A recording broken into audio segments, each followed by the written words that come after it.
Bismillahirrahmanirrahim. Assalamualaikum warahmatullahi wabarakatuh. Alhamdulillahi rabbil alamin.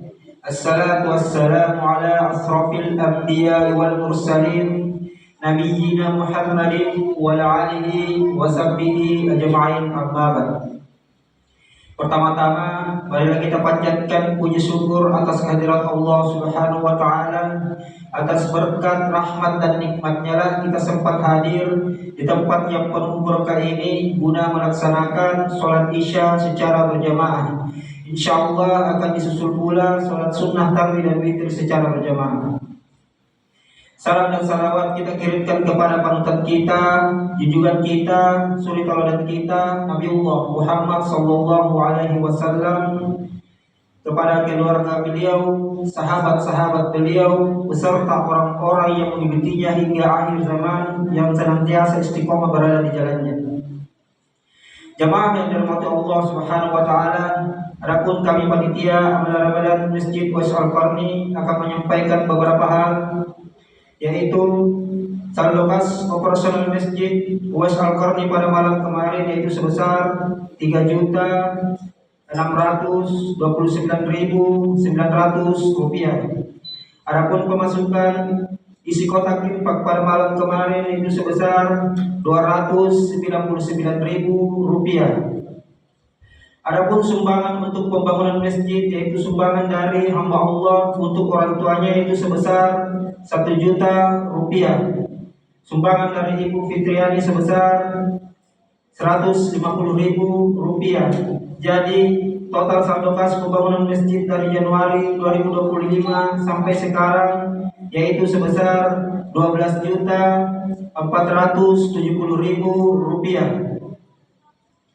Adapun pengeluaran transportasi mubalik pada malam kemarin yaitu sebesar 200.000 rupiah. Jadi total saldo kas operasional masjid saat ini yaitu sebesar 3.728.900 rupiah. Disampaikan bagi jamaah yang ingin berdonasi untuk program Uwais Berbagi, bisa jamaah tulis keterangannya di amplop. Dan bagi jamaah yang ingin berdonasi untuk pembangunan masjid, bisa jamaah juga tulis keterangannya di amplop. Alhamdulillah, kami mengucapkan terima kasih banyak kepada Bapak dan Ibu yang telah menginfakkan sebagian hartanya. Semoga Allah Subhanahu wa taala membalas berlipat ganda pahala dan rezekinya. Amin ya rabbal alamin. Ya, insyaallah akan membahas konsumsi buka puasa pada esok hari. Boleh jamaah bagi siapa saja yang mau membawa menu buka puasa di masjid kita ini. Alhamdulillah, kami panitia Amal Ramadan Masjid Uwais Al-Qarni mengucapkan terima kasih banyak kepada Bapak dan Ibu yang telah membawakan konsumsi buka puasa pada sore hari tadi. Semoga Allah Subhanahu wa taala membalas berlipat ganda pahala dan rezekinya. Amin ya rabbal alamin. Dan insyaallah yang akan membawakan ceramah tarawih pada malam hari ini yaitu Al-Ustaz Ahmad Syarifuddin LC MPD. Sekian dari penyampaian kami. Mohon maaf bila ada salah kata yang kurang berkenan. Billahi taufiq wal hidayah. Wassalamualaikum warahmatullahi wabarakatuh. Kepada Bapak Ustaz kami persilakan.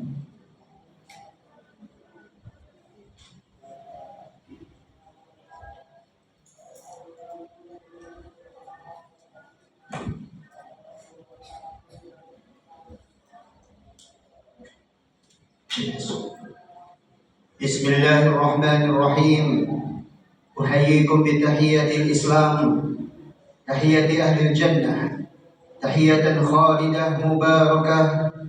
Assalamualaikum warahmatullahi ta'ala wabarakatuh. Alhamdulillahi rabbil alamin, hamda syakirin. Allahumma salli ala Muhammadin wa ala alihi wa ikhwanihi wa tabi'in. Amma ba'd. Rabbi shrah li sadri wa yassir li amri wahlul 'uqdatam min lisani yafqahu qawli. Hadirin hadirat jemaah Ramadan, hafizakumullah taala jami'an. Insyaallah tema ceramah Ramadan malam hari ini adalah terkait dengan keberkahan silaturahmi atau silaturahim. Yang pertama, Allah Subhanahu wa taala telah menciptakan makhluknya, dan di antaranya ada manusia yang diciptakan oleh Allah Subhanahu wa taala, baik laki-laki maupun perempuan, dari asal yang sama, yaitu Adam dan Hawa. Darinya menjadi bangsa-bangsa, menjadi bersuku-suku, dan Allah Subhanahu wa taala menjadikan di antaranya ada tali pernikahan, ada bapak, ada ibu, suami, istri, dan ada anak-anak. Kemudian Allah Subhanahu wa taala menjadikan di antara mereka ada hukuk wal wajibat, ada hak-hak yang harus ditunaikan, ada kewajiban-kewajiban yang harus dilaksanakan. Di antaranya terhadap orang-orang yang terdekat dengan kita, di antaranya terhadap orang tua kita, bapak ibu kita, dalam bentuk tali silaturahim. Dan keberkahan silaturahmi ini, yang pertama bisa dilihat dari definisinya pada oleh Allah Subhanahu wa taala. Silaturahim dua kata dalam bahasa Arab. Silah artinya alaqah, artinya komunikasi, artinya relasi. Irtibat, adanya keterkaitan. Ar-rahim itu berasal dari kata rahim, dinisbatkan kepada rahim seorang perempuan, seorang ibu, atau rahim dalam artian kasih sayang para hadirin oleh Allah Subhanahu wa taala. Dan Imam Nawawi menjelaskan kepada kita definisi silaturahim yang sangat berberkah bila mengatakan hiya al-ihsan ila al-aqarib ala hasbi hal. Silaturahim itu adalah yaitu berbuat baik kepada aqarib, kepada keluarga-keluarga dekat kita yang ada persambungan darah dari darah, dan mahramiyah, diharamkan saling menikah tergantung kondisi kita masing-masing. Terkadang silaturahim bisa dengan mal, bisa dengan harta benda kita. Terkadang silaturahim bisa dengan khidmah, membantu tenaga kita, membantu keluarga kita dengan tenaga. Dan bisa juga silaturahim dalam bentuk ziarah, dan ziarah, mengunjungi rumahnya, mengunjungi tempat kerjanya, mengunjungi kampungnya. Kemudian silaturahim yang paling standar, yang paling rendah, ulama kita mengatakan, yaitu afshu as-salam, mengucapkan salam, itu bagian dari silaturahim. Para dimakan oleh Allah Subhanahu wa taala, dalam sebuah hadis disebutkan, man ahabba an yubsata lahu fi rizqihi wa yunsa'ahu fi atharihi falyasir rahimah. Di antara keunikan, keajaiban, dan urgensi silaturahim, di antaranya adalah memberkahi rezeki kita. Rezeki kita menjadi rezeki yang berkah. Apa itu berkah? Rezeki yang bermanfaat, banyak kebaikan, dan bertambah-tambah rezeki kita secara kualitas dan kuantitas. Disebutkan dalam sebuah kisah nyata terjadi ini di Arab Saudi. Ada seorang syekh yang kebetulan dosen. Dia memiliki mahasiswa. Waktu kuliah dia biasa-biasa saja. Bukan seorang yang kaya, tidak memiliki villa, tidak memiliki kendaraan yang mewah. Singkat cerita, dia lulus dari universitas tersebut. Kemudian selang berapa lama dia menelpon dosennya, Syekh, saya minta masukan dari Anda, sarannya. Saya memiliki harta sedikit ini, mau berusaha belajar mandiri, mau membuat ruko-ruko di tengah kota. Kebetulan di situ ada tanah warisan saya dari bapak saya yang sudah wafat, dan sekarang tinggal ibu saya yang sudah tua renta yang saya urus di rumah saya. Syekh mengatakan, silakan lanjutkan usaha Anda. Singkat cerita, ini mau buat ruko 4 lantai, belum finishing ya, baru 80%. Tiba-tiba sudah ada miliarder pengusaha minyak wangi al-itar yang tingkatannya internasional membeli rukonya yang belum jadi dengan harga berlipat ganda. Waktu itu 1 miliar ya, kalau diuangkan $1 miliar ya, itu sangatlah besar. Maka singkat cerita, sang pemuda ini membeli villa, rumah mewah, membeli kendaraan-kendaraan yang mewah. Kemudian telepon lagi kepada syekh dan dosennya. Pak Ustaz, Pak dosen Syekh, alhamdulillah usaha saya sudah berhasil. Saya sudah memiliki rumah sekarang, villa, memiliki kendaraan yang mewah. Kemudian dosennya penasaran, apa kunci keberkahan hartamu? Apakah kau rajin bersedekah? Tidak, Pak dosen.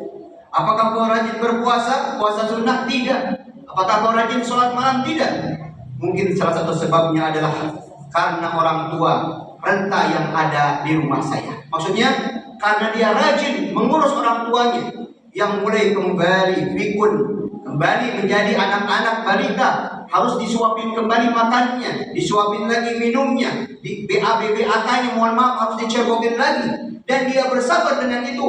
Maka Syekhnya Ghazali mengatakan, betul, itulah yang menjadikan hartamu, usahamu diberkahi oleh Allah ketika engkau bersilaturahim dengan orang yang paling dekat dengan kita, orang yang paling berjasa dengan kita. Keberadaan kita di dunia ini tak luput dari kandungan ibu kita 9 bulan, dari usaha ayah kita, banting tulang peras keringat. Maka ketika kita memberikan kewajiban kita kepada mereka dalam bentuk silaturahim, insya Allah hidup kita, harta kita, keluarga kita akan dijamin diberkahi oleh Allah Subhanahu wa Ta'ala. Maka oleh sebab itu, perintah kepada Allah Subhanahu wa Ta'ala, mari kita berkahi rezeki kita, kehidupan kita, Ramadan kita dengan ibadah yang namanya hablum minan nas. Jangan sekedar kita sibuk di masjid, sibuk dengan puasa dan sholat kita. Orang tua kita tidak terperhatikan sholatnya, tidak terperhatikan jilbabnya, tidak terperhatikan zakat infak sedekahnya. Makanya Rasulullah mencontohkan ketika masuki 10 akhir Ramadan, 3 hal yang beliau contohkan. 2-nya hablum minallah dan 1-nya hablum minan nas. Yang pertama syadda mizarahu ahya dailahu, dan yang ketiga aiqadha ahlahu. Beliau tidak melupakan istrinya, tidak melupakan anak-anaknya, orang terdekatnya, agar bisa masuk surga sekeluarga untuk menghidupkan Ramadan dengan sebaik-baiknya. Maka kita bertanggung jawab untuk menjadi dai di rumah kita. Ajak orang tua kita, ajak anak-anak kita untuk menikmati indahnya Ramadan, indahnya malam Lailatul Qadar. Ini bisa kami sampaikan. Dan silaturahmi ini salah satu faedahnya adalah bagaimana kunci agar kita bisa masuk surga sekeluarga. Segala hal yang baik-baik mari kita share, mari kita bagi, terutama untuk orang-orang yang terdekat dengan kita dulu. Qu anfusakum wa ahlikum nar. Wallahu ta'ala a'la wa a'lam. Akhirul kalam. Wassalamu alaikum warahmatullahi wabarakatuh.